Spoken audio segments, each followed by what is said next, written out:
In a lively classroom full of laughter, one child sat silent, avoiding eye contact, never responding to his name. As a teacher in Nigeria, I was confused, and so were his parents. I hadn't heard of autism back then, but I still remember him. One of my students in Nigeria, silent, distant, avoiding eye contact. No matter how many times I called his name, he wouldn't respond. While his classmates laughed and played, he preferred to be alone. He would rock back and forth or line up his toys in a way that seemed repetitive. I thought maybe he was just shy, or perhaps he was just going through a phase. I didn't know what it meant, and at that time, I didn't have the words to describe it. His parents were also confused.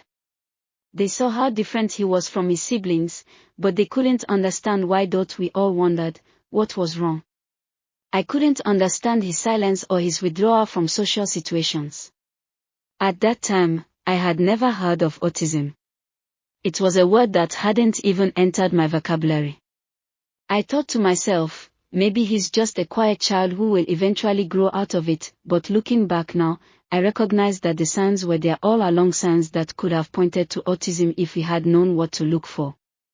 Unfortunately, there were no resources, no awareness of the condition, and no understanding. What I saw was a child who needed help, but I didn't know how to give it. Stay tuned for part 2.